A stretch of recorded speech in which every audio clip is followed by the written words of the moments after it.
Okay, this is probably as ugly as it's going to get for the next few lessons as far as these problems are concerned. Got negative powers, got multiple letters, things on top and bottom. First thing I'd recommend at this point, unless you get to the point where you've mastered this, mastered it means you look at the problem, you can tell me the answer without showing your work, without hesitating, see that in about 2 seconds, give me the answer. If you can do that, you've mastered it. If you can't do that, my first thing would be to put first powers where they aren't. Anytime you see a letter that has no power written on it, stick a 1 on it, it's got a first power on it. Just to be safe. Step 1 that I've given you in the simplifying expressions for now technique is to deal with any negative powers. Put them where they belong. Notice the only thing that's got circled there were x to the negative fifth, z to the negative third, nothing else got circled. So what I'm going to do is I'm going to transfer this over.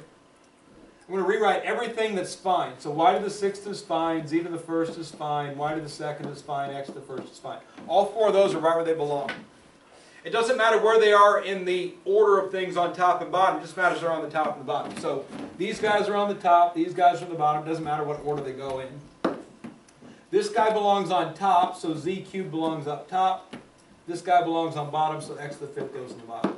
And again, it doesn't matter what order I put them in, just so long as they're where they belong top and bottom wise.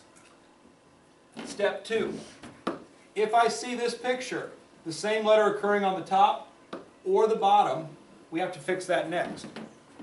Step 2 does not involve the division of letters. So we're going to do that in step 3, deal with one problem at a time. So I'm going to leave y to the sixth over y squared alone for now.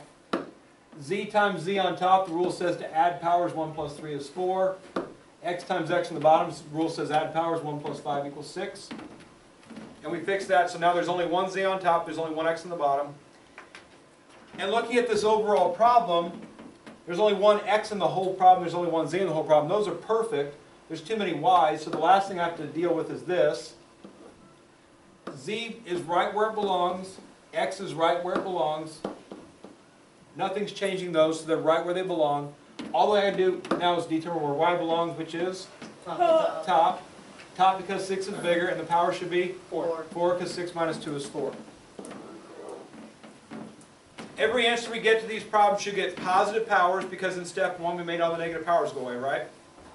So this whole thing where a lot of us keep on leaving negative powers in final answers even though I tell you again and again not to, that won't happen if you do step 1. Alright?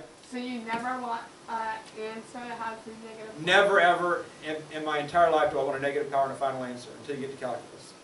Until we get to calculus. When you get to calculus, sometimes I'll let you do it because they're so ugly. Some of the expressions are so ugly that to deal with the negative powers will make it a much harder problem than it had to be. So sometimes leaving negative powers in that situation is fine. By then you've mastered the skill so much I don't mind it. But as of right now, nobody's mastered the skill well enough, so I still mind it. So all positive powers all the time, no matter what the book tells you to do. All right?